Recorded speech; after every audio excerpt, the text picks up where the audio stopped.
imam, notre cher Tariq Oubrou.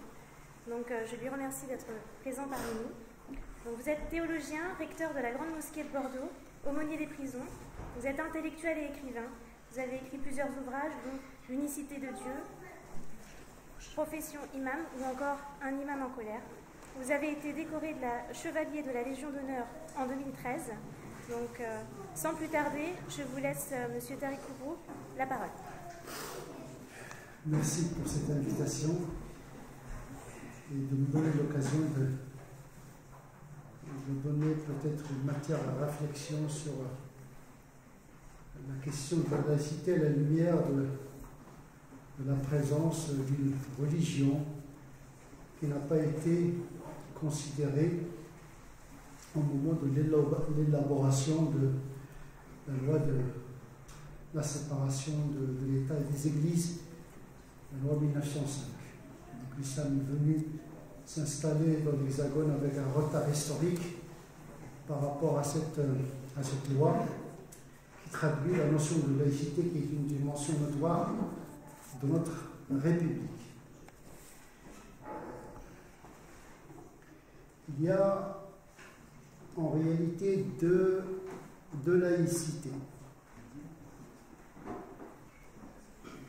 ou deux France d'une certaine manière.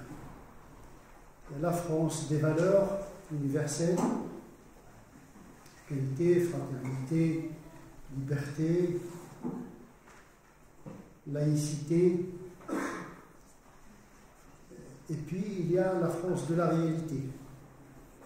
Autrement dit, il y a la France de la Constitution et du droit, il y a la France des mentalités et des représentations. L'islam doit, à cet égard, frayer son chemin et trouver une place entre les valeurs universelles d'un côté et la réalité sociologique, historique et psychologique et socio-psychologique de l'autre côté.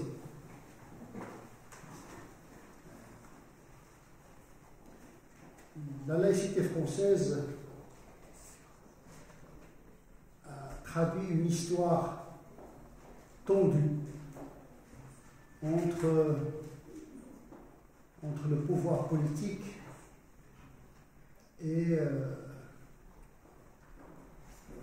ne dirais pas l'emprise, mais le pouvoir spirituel, notamment catholique.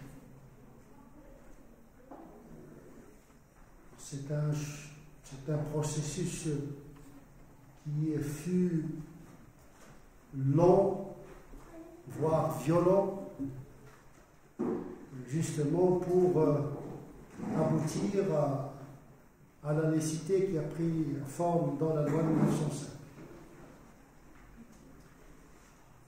Cette laïcité est donc le produit d'un combat qui a permis à la raison et à l'individu de s'émanciper de l'infaillibilité de l'Église, qui dit la vérité. C'est une émancipation du dogmatisme et donner les outils d'autonomie de la raison et de pouvoir s'émanciper et de se libérer du pouvoir de l'Église. En vérité, la liberté française connote psychanalytiquement à la libération de l'Église. La liberté en France, chez nous, d'une certaine manière, c'est pouvoir se libérer, avoir la chance de sortir de la religion, de sortir de l'Église. Alors que la liberté dans les pays anglo-saxons, d'abord une liberté religieuse. On a quitté le continent pour aller pratiquer le protestantisme en Amérique. Donc on a cherché d'abord la liberté religieuse. En France, liberté, ce n'est pas le retour vers le religieux. La liberté dans notre mental français, c'est être libre, c'est-à-dire libéré. Être libéré d'un pouvoir qui était structurant à une certaine époque, celui de l'Église catholique. Ça, c'est la réalité mentale des représentations, le rapport psychologique à la question de la liberté et son rapport avec la religion. C'est pour cette raison que tout retour à la pratique religieuse, toute visibilité de la religion est considérée comme une régression en matière de liberté. Là, je parle au niveau des perceptions. Le droit, il est clair. Il est en faveur de la liberté religieuse. Justement, la loi de 1905, c'est de, justement, non seulement libérer l'État de l'Église, mais libérer également l'Église de l'État. C'est permettre l'autonomie de la religion par rapport à l'ingérence du pouvoir politique. Donc en vérité, c'est une sécularisation à l'avantage du pouvoir politique d'une part, mais également de l'Église ou bien de la religion d'autre part. Donc ce côté juridique, il est bien quantifié, c'est en faveur de la liberté des consciences, de la conscience. On pratique ou on ne pratique pas, on croit, on ne croit pas, l'essentiel c'est d'être libre de choisir. Au sein de l'État, de la République, en tant que citoyen. Il n'y a pas de communauté, il n'y a pas de statut communautaire, on n'est pas dans un modèle communautariste, on est dans un modèle rousseauiste, universaliste, abstrait. Il y a l'État, la République et le citoyen. Il n'y a pas de droit de communauté. Il y a le droit du citoyen. C'est un modèle politique un peu particulier. Aujourd'hui, on a tendance un petit peu à déserter cette notion du citoyen universel. On est en train de communautariser des choses qui incombent à des individus. On a assisté au drame de Charlie et du père Cacher. Et dans le discours des hommes politiques et médiatiques, au lieu de juger le criminel, on parle de la communauté musulmane, on parle de la froisse, etc. Comme si le crime des individus incombe à la religion en tant que telle, ou bien à la communauté à laquelle ils appartiennent, sachant qu'il n'y a pas de communauté dans le sens physique, pas d'agglomération, il n'y a pas de territoire, il n'y a pas de... Les gens viennent à la mosquée, ils prient, puis ils disparaissent dans la société. Mais il n'y a pas de communautarisation. Et donc, le fait aujourd'hui, indirectement, le fait de traiter ces questions en termes de communauté par un certain nombre de politiques est une désertion des valeurs de la République. On ne juge pas le citoyen en tant que tel, on stigmatise indirectement et peut-être et souvent involontairement toute une communauté à travers des citoyens adultes et responsables. Et on cherche également des explications dans le Coran, dans la religion comme une simple explication d'un fait très complexe. Et donc, il y a cette laïcité du droit, de la Constitution, bien conçue, à l'avantage de la liberté religieuse. La laïcité française, ce n'est pas la laïcité belge. La laïcité belge est une catégorie à côté des catégories. Il y a la laïcité, il y a la catholicité, il y a la judéité, l'islamité. Dans le régime belge, tout le monde reçoit des subventions de l'État.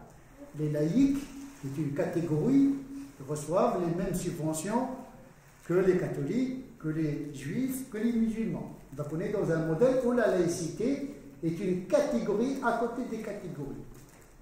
En France, ce n'est pas le cas. La laïcité, c'est la catégorie dans laquelle s'expriment des convictions à condition qu'elles ne troublent pas l'ordre public. La laïcité, ce n'est pas l'agnosticisme, ce n'est pas l'athéisme.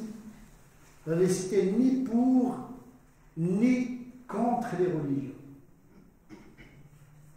C'est un cadre de régulation d'un pluralisme ordonné par le droit positif. Tant que la pratique religieuse, cultuelle ou éthique, collective ou individuelle ne trouble pas l'ordre public, eh bien, il a toute sa place. Sauf qu'entre le droit et les mentalités et les représentations, il y a un grand écart. L'islam a toujours constitué la religion de l'autre par excellence. Et là, on est dans un autre niveau mental. On n'est plus dans le droit, on est dans la représentation. Avec tout ce qui se passe dans le monde musulman, avec ses répercussions directes et indirectes sur notre société, la confusion parfois est totale. Entre l'extérieur et l'intérieur, entre le citoyen et la communauté, entre la laïcité constitutionnelle et juridique et la laïcité idéologique, à tel degré que la laïcité parfois est devenue un cheval de Troie. Il faut régler des comptes à travers le concept de laïcité. Or, la laïcité est bien définie à travers les textes juridiques. Beaucoup d'hommes politiques ne cessent de psalmodier les valeurs de la République, la laïcité, sans donner une densité sémantique au contenu même de la laïcité. Un entretien d'un flou sémantique et qui bascule bien sûr toujours en faveur de l'extrême droite et de tous les extrêmes. Et ça crée, en tant que discours, ça crée une frustration de plus, et au lieu de régler le problème, on l'aggrave. Et donc, dans ce discours de laïcité, qui devient un discours d'une laïcité coercitive, un discours presque religieux, où il y a l'orthodoxie, et celui qui n'entre pas dans l'orthodoxie, il est excommunié. On dirait qu'un homme politique, il a pris le langage de la théologie, par inclusion-exclusion. Vous êtes dedans, dehors. Or, la laïcité, elle est inclusive, elle n'est pas exclusive. Si on a chassé l'Église, ce n'est pas pour établir une laïcité Église qui excommunie et qui canonise. C'est tomber dans le piège du dogmatisme qui fonctionne par inclusion-exclusion. Donc il y a un problème au niveau du discours politique qui trahit justement cette valeur noble de laïcité au départ qui était en faveur de la liberté de conscience. Sauf quand il s'agit de l'islam, on change rapidement de paradigme. Et mentalement, on fonctionne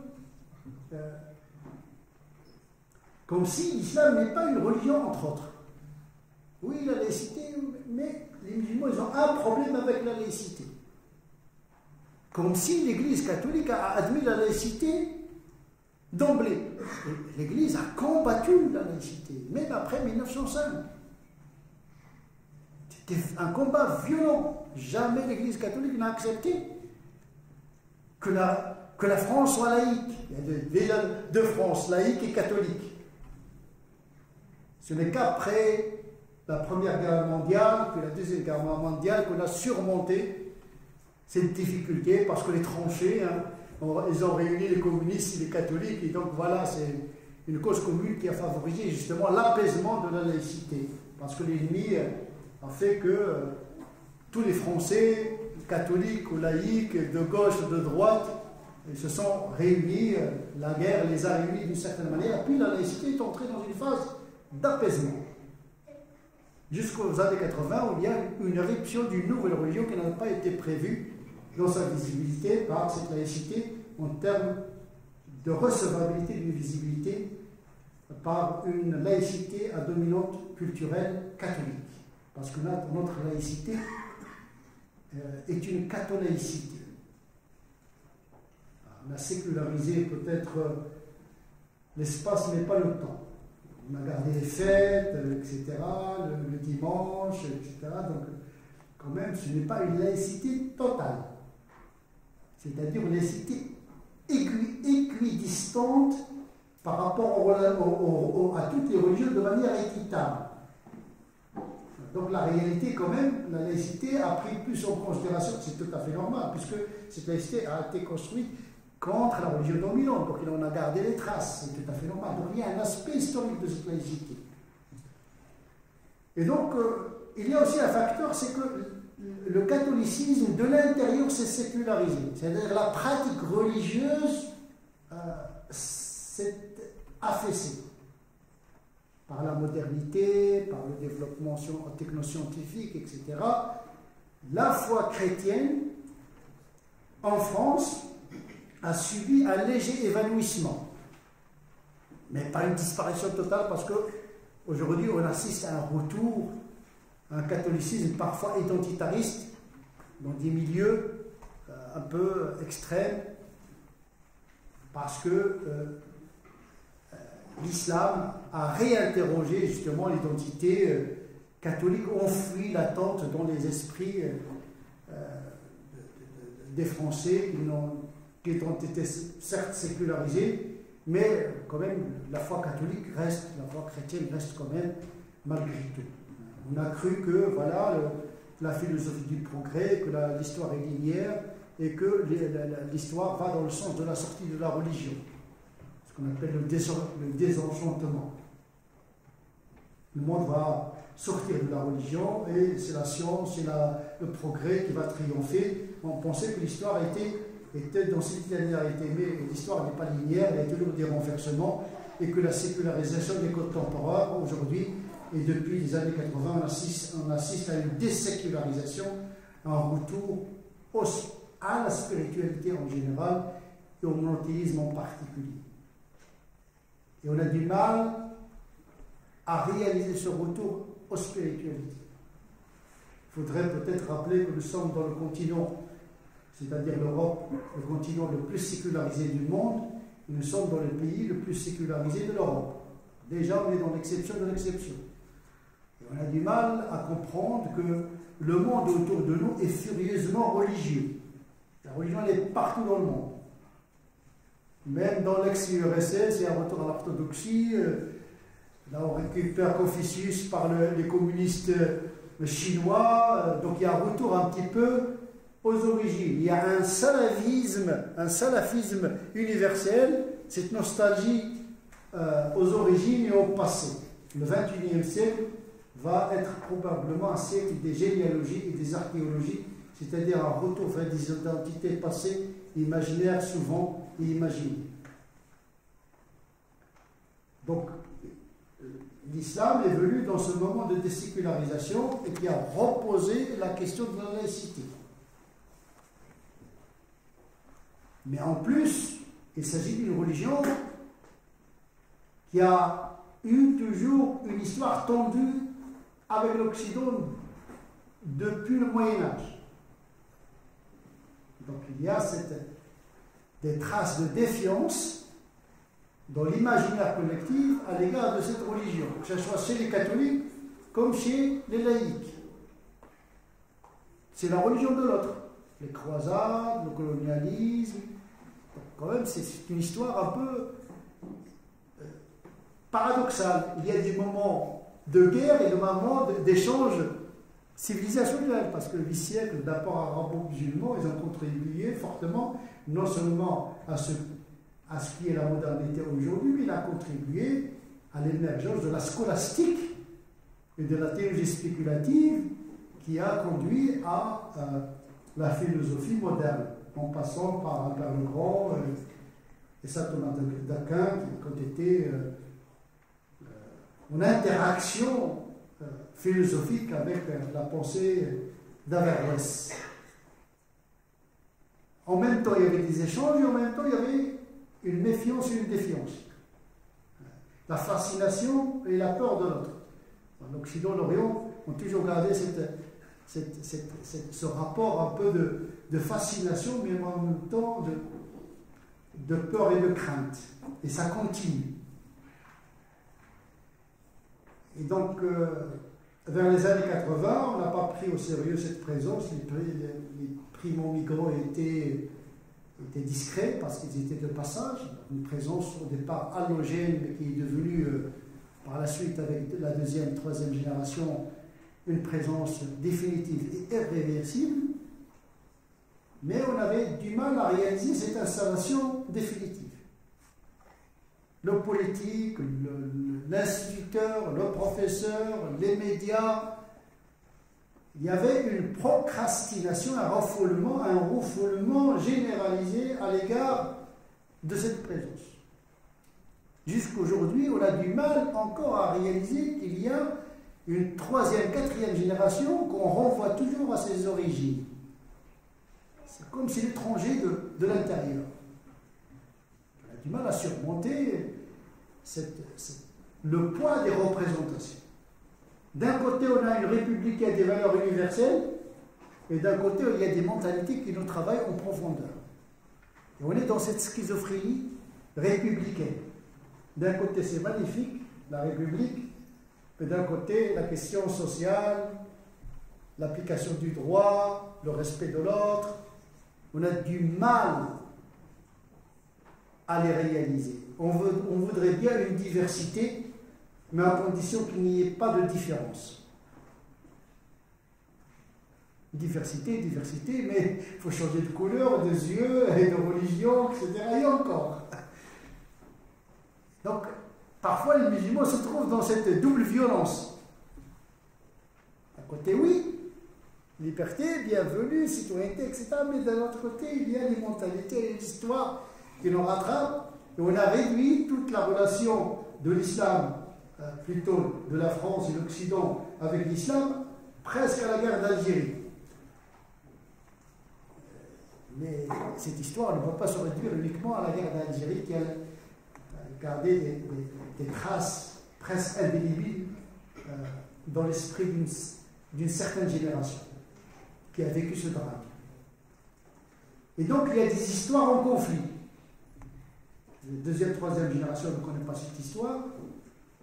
Les nouvelles générations françaises n'ont pas vécu ni la Shoah, ni la guerre d'Algérie, n'ont pas les mêmes traces, les mêmes sensibilités, les mêmes vulnérabilités par rapport à l'histoire. Donc il y a une tension entre les générations. Pas uniquement les générations musulmanes, non, les générations françaises. On n'est pas dans les mêmes histoires. Et donc dire la Shoah, les valeurs de la République, etc., pour les nouvelles générations, ça n'a pas beaucoup d'impact parce qu'ils sont dans des sociétés mondes. Ils ont grandi avec l'Internet, avec la mondialisation virtuelle, etc. Ils ne regardent pas le monde avec les yeux de nous autres. Ce n'est pas le même monde.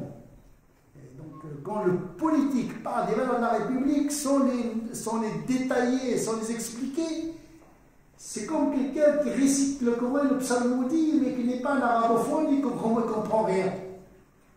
Ça chante bien, mais on ne comprend rien. C'est comme la minute du silence, de silence dans les écoles. Vous demandez à un enfant d'observer une minute du silence. C'est quoi ce truc-là? Les jeunes ne comprennent pas. Minute du silence, c'est pas dans leur culture. C'est quoi, c'est une prière? C'est pour Charlie? C'est pour la victime ou bien pour approuver les caricatures? C'est quoi? Il n'y a pas d'explication, il n'y a rien du tout. Il n'y a pas de communication. Mais... Donc il n'y a pas de prise en considération d'un monde qui se constitue, mais qui est nourri d'autres informations et d'autres valeurs. Donc il s'agit véritablement d'une crise sociétale dont l'islam n'est qu'un marqueur sociologique. C'est vrai, il constitue une problématique, parce que là peut-être j'aurai l'occasion de parler des problèmes que posent les musulmans de par leur interprétation de leur religion et de par leur pratique religieuse qui ne prend pas en considération le monde. Donc, peut-être que je vais finir du côté de la République, de ses valeurs, comment les traduire dans un monde qui a changé. Mais il faut ouvrir des horizons pour les Français, ce que le politique n'arrive pas à réaliser. Il faut expliquer les valeurs de la République, il faut d'abord les respecter par le politique. Lorsqu'on décide d'enseigner le fait religieux à l'école, et des instituteurs et des professeurs qui refusent ou bien qui ne peuvent pas enseigner le fait religieux, eh bien, c'est un manquement à la loi. Donc on ne va pas demander à des élèves, à des jeunes de respecter la loi, alors que les adultes ne la respectent pas. On ne donne pas l'exemple. On a un certain nombre d'heures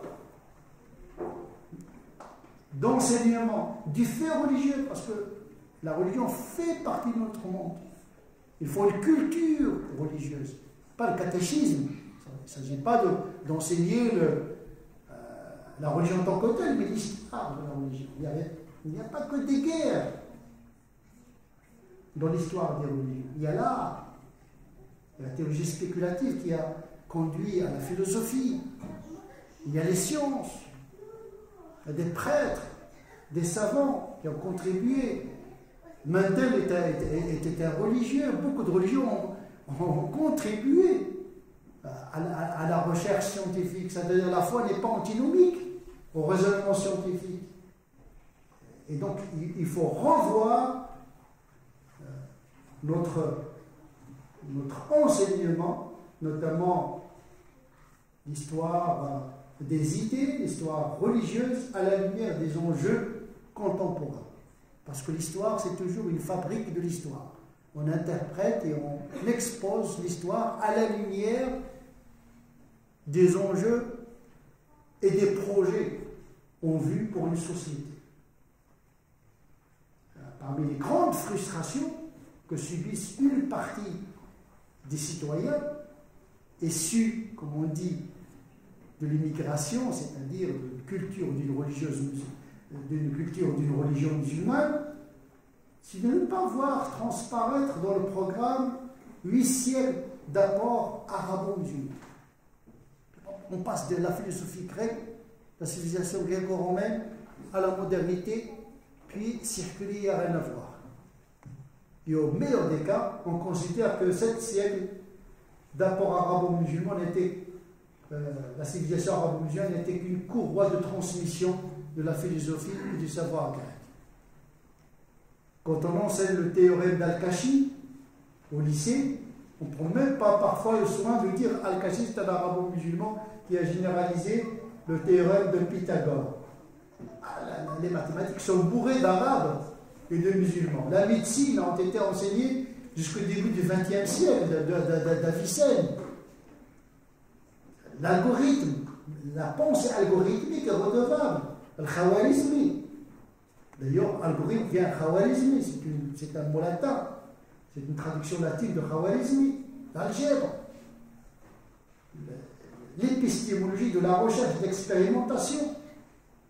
Donc, il faut resituer la justice historique pour que ces enfants se reconnaissent dans une histoire universelle, celle de la France, qui est un cumul d'apports des religions et des civilisations.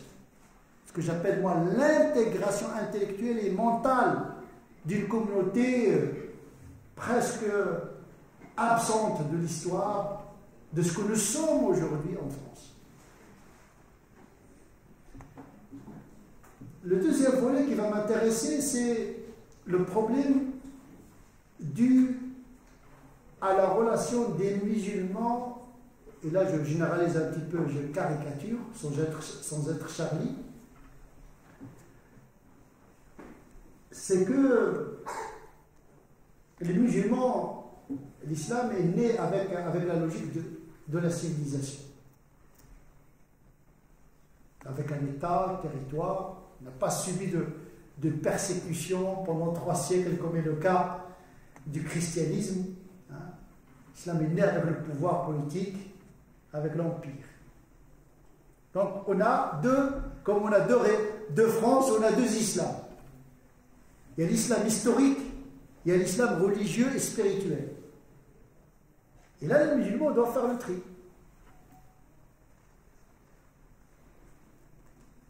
Ce n'est pas donné aux premiers musulmans. C'est un travail que les théologiens doivent inéluctablement accomplir. La séparation des ordres, l'ordre historique expérientiel et l'ordre spirituel permanent. Et donc l'islam est né, vu les circonstances de la révélation, la migration de la Mecque, qui était un lieu de persécution des musulmans pendant 13 ans. L'islam a pu sauver sa peau, entre guillemets, par la migration vers Médine, là où il y a eu une protection, il y a un proto-État qui a permis au prophète de gérer une cité.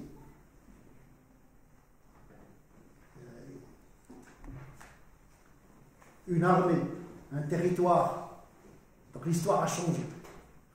Le Coran mécois, il y a le Coran médinois. C'est là que la révélation est en interaction avec l'histoire. Mais pas pour canoniser l'histoire, pour la prendre en considération. Là, je suis en train de donner des éléments théologiques de discernement. Beaucoup de musulmans pensent que notre histoire est notre code. Et que notre histoire est linéaire. Donc on est sorti de la Mecque, point de retour à la Mecque. C'est-à-dire on est sorti de la persécution, on est dans la domination, et donc voilà, on va être dominant jusqu'à la fin des temps. Sauf que la logique de la civilisation veut que toute civilisation qui naît disparaît. Eh bien, la civilisation islamique a dit à l'histoire bye-bye du XVIe siècle, XVIIe siècle, c'est l'effondrement de cette civilisation. Donc, une religion qui a porté et qui a produit une civilisation, réversiblement a subi son effondrement. Et jusqu'aujourd'hui, cet effondrement a des répercussions négatives sur l'interprétation de la religion. On a du mal à discerner entre la logique spirituelle, parce que le propre d'une religion, c'est les âmes. Ce sont les âmes, c'est le côté permanent, spirituel, en prenant en considération les enveloppes et les formes culturelles, mais être en même temps capable de s'émanciper de l'enveloppe culturelle lorsque la culture change, et conserver le spirituel pour le sauver, parce que le temps spirituel, ce n'est pas le temps civilisationnel, ce n'est pas le temps politique. L'effondrement du califat qui était l'union symbolique de la Ummah politique spirituelle, parce que tout le Moyen-Âge, la Ummah spirituelle était la Ummah politique en même temps. Et la Ummah politique contenait les chrétiens et les juifs, qui étaient considérés comme faisant partie de la Ummah politique. Aujourd'hui, il y a un découplage avec l'émergence de l'État-nation, après la décolonisation, entre l'appartenance à la Ummah spirituelle et l'appartenance à la Ummah politique, qui est éclatée en plusieurs États-nations, avec la présence de minorités musulmanes en Inde, en France, partout. Et donc confondre l'appartenance à la Ummah politique avec l'appartenance à la Ummah spirituelle conduirait à politiser ce qui est spirituel, ou à spiritualiser ce qui est politique. Le problème d'allégeance s'oppose. Aujourd'hui, les musulmans sont en France, en Occident. Leur Ummah politique, c'est la France. Leur Ummah politique, c'est la France. Ils sont liés par le pacte citoyen. Au fond, ça s'appelle la Dhimma. Dhimma, c'est le contrat.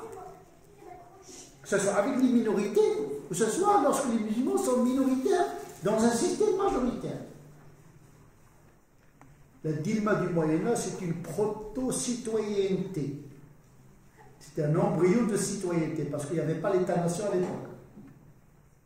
Il faut développer cette notion de dhimmitude qui n'était pas péjorative au départ, mais qui relève de l'ahd, c'est-à-dire le contrat citoyen, au-delà des appartenances religieuses.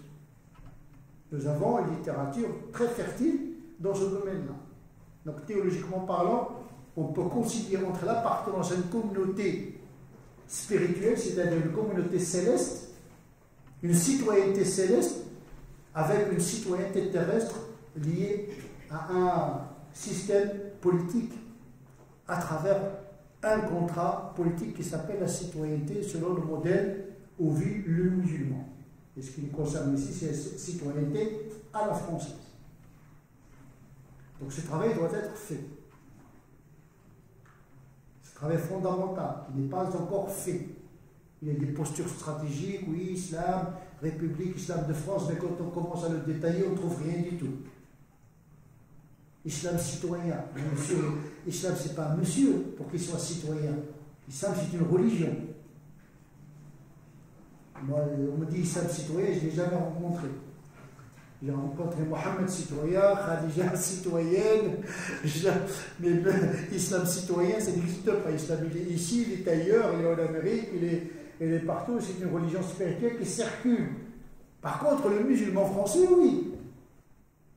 Et les citoyens d'abord. Mais être fidèle à une religion, c'est appartenir à un autre régime. C'est pour cette raison que le fait de dire est-ce que l'islam est compatible à la laïcité, c'est une fausse question. Parce qu'il s'agit de deux répertoires complètement différents. La laïcité française, c'est un modèle politique. L'islam, c'est une spiritualité. On est dans... C'est comme le catholicisme. Il y a l'Église, il y a la communauté des croyants.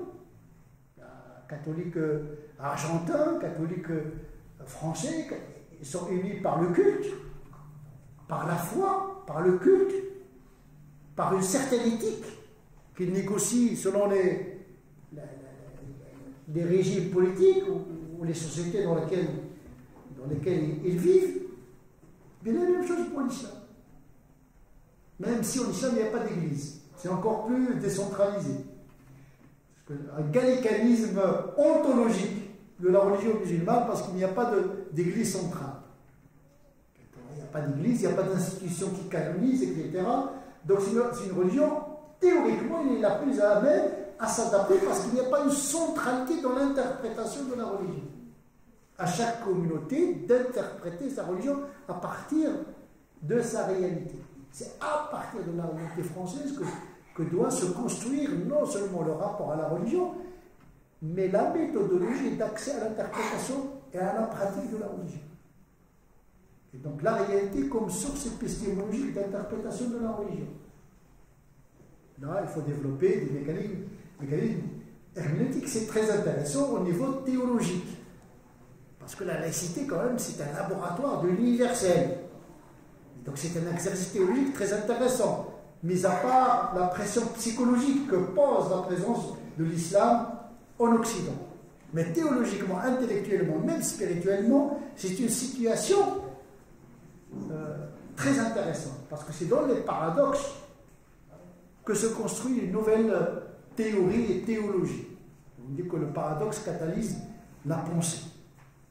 Donc c'est un moment favorable pour une refondation dans le rapport à la religion. Et les musulmans ne pensent plus leur religion. C'est ça qui est dramatique. Il n'y a pas de pensée.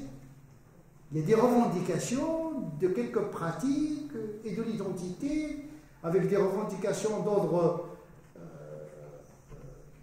des revendications sociaux mélangées avec le racisme, avec la religion. C'est un mélange. Un mélange qui est dans l'esprit du politique et du citoyen lambda, mais également une confusion dans l'esprit du musulman qui, surtout 3e, 4e génération, fortement sécularisés, qui n'ont pas une culture religieuse, ou plutôt, ils n'ont pas reçu la religion à travers une culture commune. Parce que dans les pays d'origine, on reçoit la religion à travers la culture. On fait ceci, Shoma, c'est au quotidien qu'on apprend la religion à travers la culture et la coutume locale ou bien nationale. Une diffusion de la religion par la culture. Or, aujourd'hui, les musulmans, c'est ça le salafisme, un petit peu, c'est-à-dire accéder aux sources en faisant abstraction de la culture.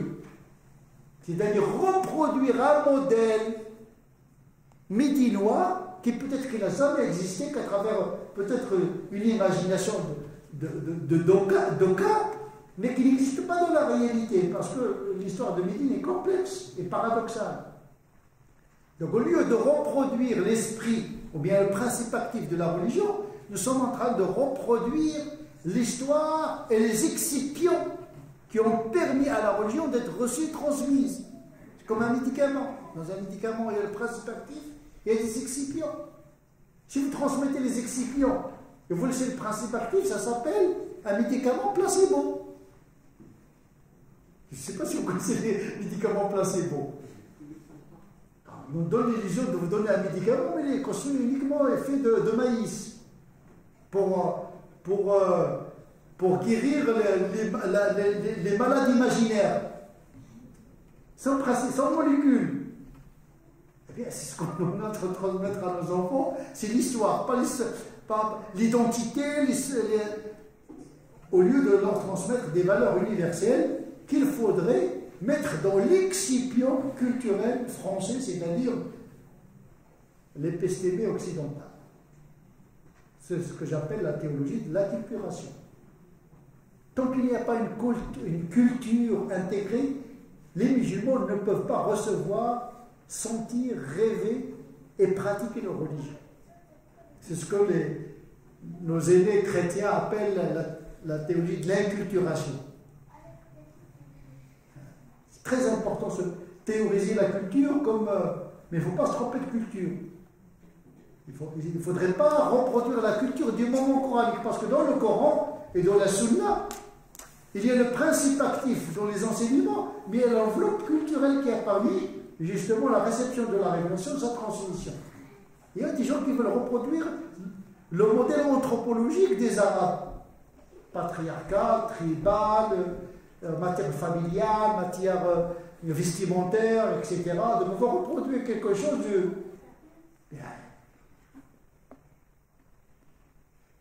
On se trompe un petit peu du discernement. Donc il y a un problème de conceptualisation et de transmission de la religion. Le pire, c'est qu'aujourd'hui, la religion ne se fait pas par le haut, par les théologiens avisés. Non. Aujourd'hui, la religion se fait par les mouvements islamistes et par l'orthodoxie de masse. Les gens ont choisi l'obsession sur la gélatine des bonbons des enfants. C'est devenu la tendance. On impose une orthopraxie comme ça. Le halal, des trucs comme ça, des marqueurs sociologiques. Le foulard, on se fixe sur ces trucs-là. Ça devient vraiment des dogmes. Eh bien, on impose à la pensée théologique la hiérarchisation des normes et des pratiques religieuses. Le mineur devient majeur et ce qui est urgent devient à reléguer dans la hiérarchie en dernier lieu. On commence par la fin parfois. Et donc il faut mettre de l'ordre un petit peu dans les pratiques. En commençant d'abord par le discours sur la foi. Les musulmans, on dirait, ils sont dans la Torah sans théologie.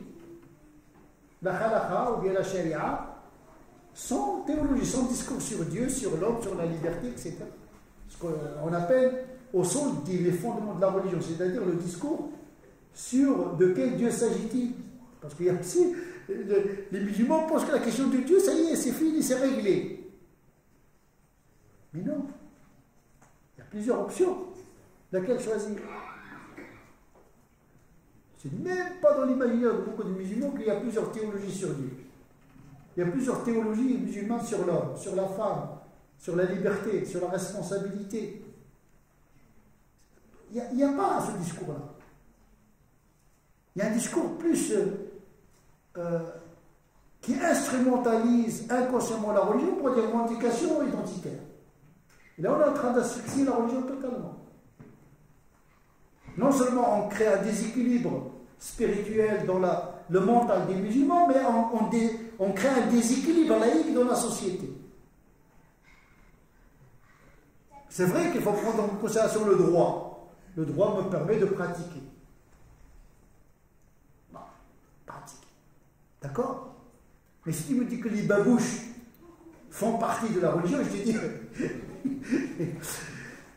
oui, mais les babouches, il n'y a pas de problème. Mais n'incruste pas les babouches dans l'islam. Tu veux t'habiller d'une certaine manière, tu dis ça c'est un habit islamique, habille-toi pudiquement, tu dis c'est un habit pudique, mais n'incruste pas le truc dans la canonisation et le rituel islamique. Donc on est en train de fourrer tout dans l'islam. On encombre tout. Mais on ne parle jamais du pardon, le fait de respecter les engagements, de ne pas parler derrière les gens, les valeurs. Ça, c'est une visibilité, on n'en parle pas. C'est une visibilité utile à l'individu et à la société. Comme si on voudrait véritablement insister sur la visibilité de démarcation par rapport à la culture dominante. Parce qu'en vérité, on a hérité le fiqh, le droit musulman, ou bien le fiqh, c'est constitué dans cette perspective de dissimilitude, le mukhalafa. Ne pas ressembler aux juifs, ne pas ressembler aux chrétiens, ne pas ressembler aux minorités. C'est tout à fait normal quand vous êtes majoritaire, pourquoi vous devez vous ressembler aux minorités? Donc il y avait une théologie, il y a un droit et un canonisme de l'mukhalafa. Et le monde a changé, on n'est plus dans un de domination et de dominance. Même Ibn Taymiyyah qui a théorisé cette dissimilitude dans la visibilité, il a dit que parfois il est obligatoire de ressembler aux non-musulmans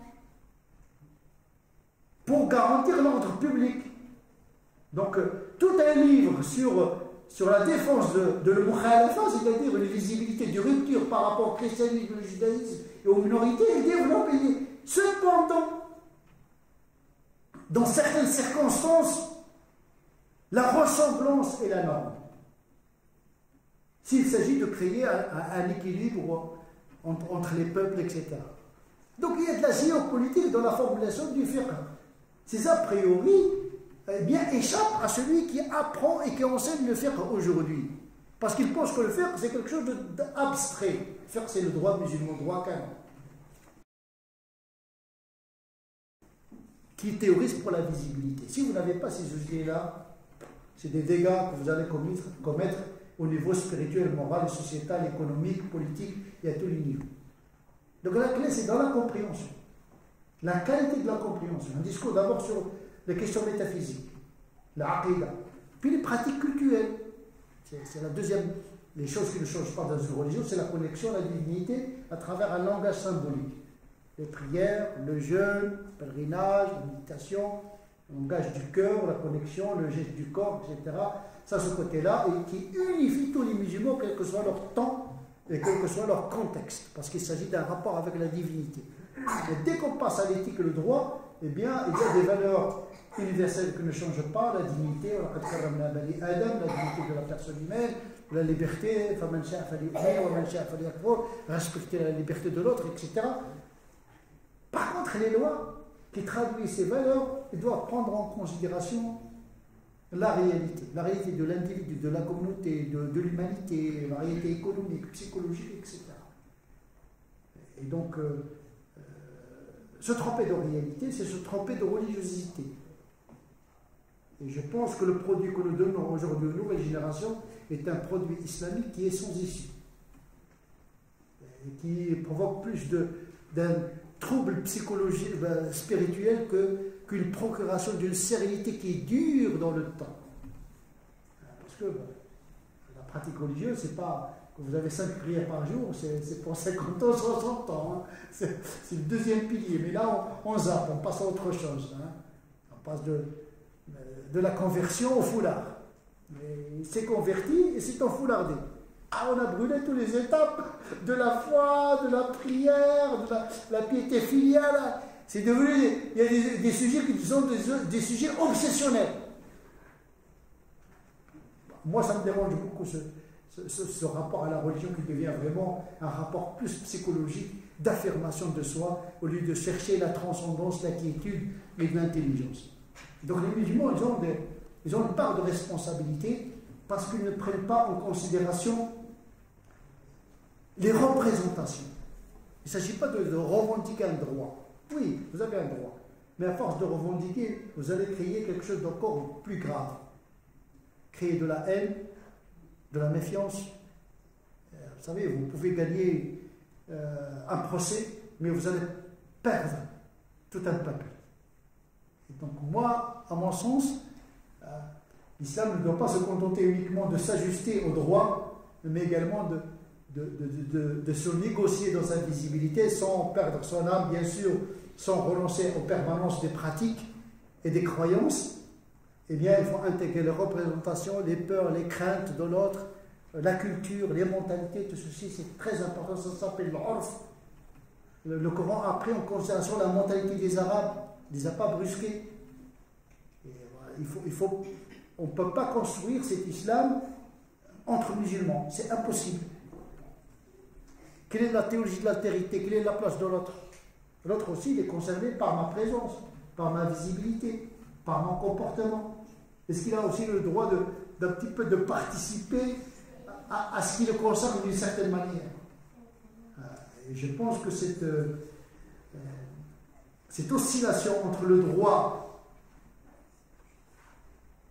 ce côté quantifiable de la République du droit positif, et le côté un peu affectif, émotionnel, je pense que l'islam, dans ses pratiques, doit trouver une voie entre ces deux, je dirais, antagonismes. Parce que, comme j'ai dit, la République est un peu schizophrène, dans la mesure où il y a des valeurs magnifiques, mais dans la réalité, ça n'a rien à voir. Et je vous remercie.